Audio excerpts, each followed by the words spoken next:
Okay guys, so I'm going to quickly break down the GA and gold trades I've actually taken. So firstly we'll start with gold. It's been a pretty sideways week. We did have that big drop off, which I did manage to catch up here, which I can quickly go over.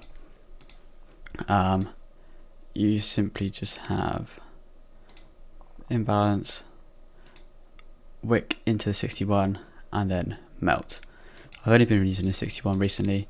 It seems to be working absolutely perfectly for most of my trades, and it's been the same this week too. So you see, if you draw this like this, you get the perfect tap on the 61, and I actually went down to the 7 minute to get an entry on this one. I was originally meant to enter on this candle here, this wick up, but I missed it, and when price came up again here, this is when I actually did get to my entry. So the entry was, I got my entry at 92. So if we quickly put that on, 92, stop loss, I'll go over 93.67. So we have that there. Let's just ignore the TP for a second. But the reason my stop loss was actually here was because you see this wick here. We wanted it just above that wick, because this previous wick here, if we're going on fair value gaps, this wick has kind of already filled the fair value gap. Got the one before and the one after, so that is pretty much filled, and this wick did cover all this imbalance, which is where you could have got the first 61 entry. So you have the 1, 2, 3 taps, and we entered on that third tap. So this wick here, if we did break above, then I would have seen price come to this order block maybe, or we do have order blocks further up which we could have gone to, but that's the reason for the stop loss.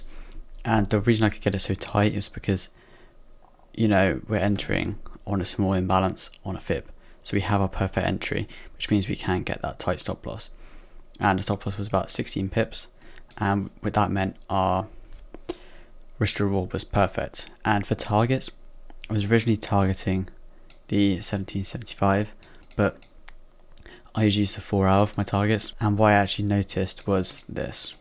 So if we look back here, the move which created this big C, sideways C looking move started down here. And remember I said using a 61, if you draw it from this imbalanced candle across, you see lining up there to the top, draw that all the way across, you can see 1, 2 wicks in here. So I actually closed at this level down here for 6%. So you see 1, 2, 3, 4, 5 taps in, and then we create a move to the upside. Also, remember I said the 61 always works.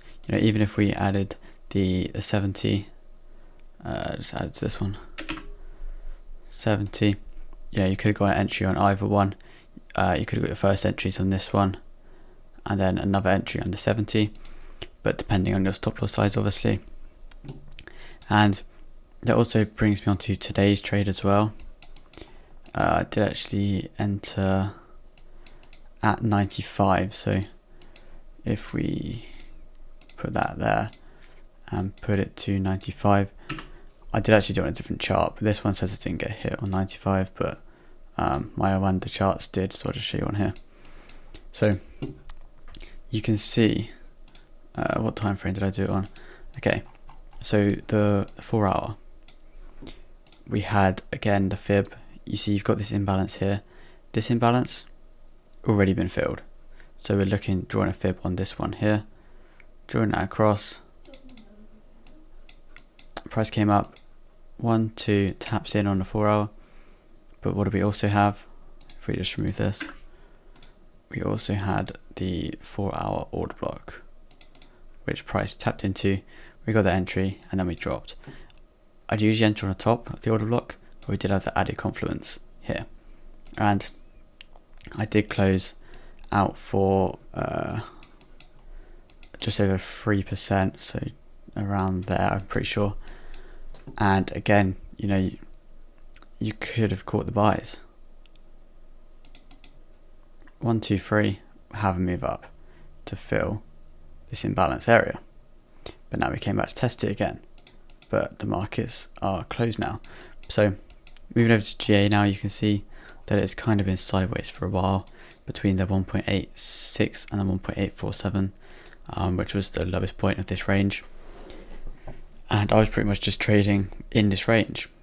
The entry I actually got was based off of, again, 60% or 61% even of the fib. So if we get rid of the 70, you can see I drew it from this bottom here to this imbalance here.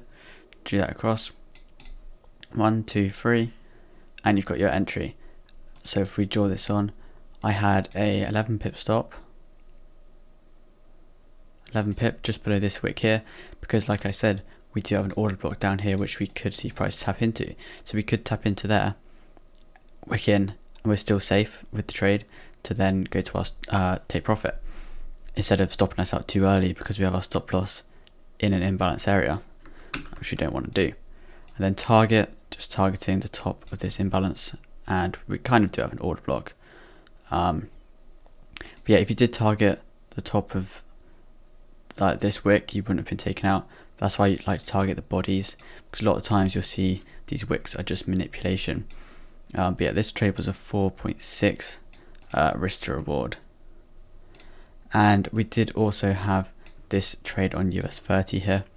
So once again, we did have the 4-hour order block, as you can see this area here. If we just rectangle on there, we have the New York low, which was taken by this wick, and again New York low here taken straight away, and then this New York low back here taken by this wick, which I went over in the last Zoom. So you could have got your entry on a tap in order block, but you might have been stopped out on a move down. But I actually got my entry here, because if you draw this fib to the top of this area there, you kind of tapped in. And when I saw price reacting in this area, you know, it doesn't have to be exact, because as long as it's in the area, it counts as the fib zone. So I was happy that this area was going to hold, so I did enter the long positions, and we did have our first target at this area here, because what do we have? You know, we have order block, we also have this liquidity zone, and also imbalance up here to fill, which I did anticipate price coming to, but we've kind of just stopped short of it. So that was the area we were targeting. And again, if you're looking for trades in between this, you know, you go out to 4 hours for your fib, 61 tap there. If we go down now, you can see 1, 2, 3, 4 taps. But yeah, this was the US30, GA, and gold breakdown.